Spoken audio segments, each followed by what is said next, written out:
Ecuador President Correa says that he's tired of how his citizens talk about democracy and try to seize any opportunity. He is against abortion. Whenever the government is talked about someone giving abortion, the majority of them reject that fact that they're about to kill a human. He says that the citizens can do whatever they want, but that he will never approve abortion in Ecuador.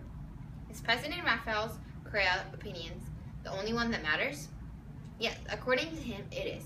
And it should not be that way. By not letting women who have been raped or women that are not ready to have a baby, he's increasing the chances of women dying from any diseases or having kids whose moms don't really care about them. People in the government have tried to help, like Congresswoman Paola Pabon. She wanted to approve abortion, but then took her words back because she did not want more chaos in Ecuador. What even are reproductive rights, and why are women trying to fight for them? Reproductive rights are the legal rights women get when it comes to reproduction or reproductive health.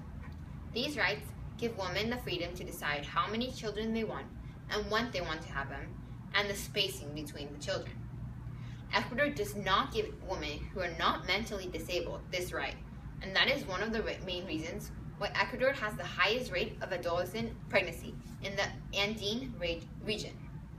In Ecuador, 1 out of 4 women are sexually abused, and only those who are mentally disabled can give abortion. That is why in 2013, the National Assembly was debating whether or not to change the fact and allow women to have their reproductive rights, but it was denied.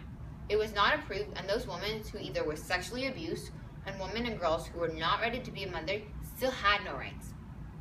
Working together to fight for their rights are indigenous women and the LGBTI rights group.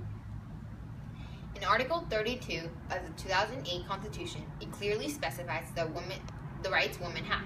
This law provides significant protection for their rights, promising the right to the health, and make the state provide any sexual and reproductive health care. Nowadays, they don't listen to the article. In Ecuador, it is a crime to give abortion.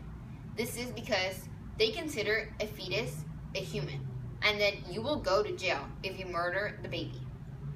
People like the National Assembly have tried to allow this law, but it was denied.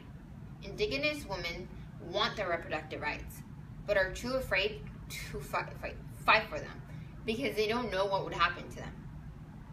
There are many recommendations people can make to Ecuador to make it possible for women to have the reproductive rights.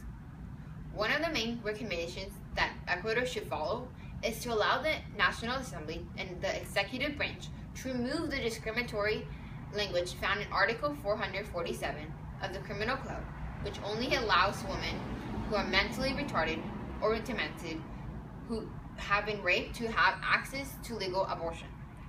By doing this, it allows women who have been raped the opportunity to make the decisions toward abortion, which would decrease the amount of death that is caused by them going to an illegal abortion center, who doesn't provide the information as legal center would, which leads into the recommendation number 2.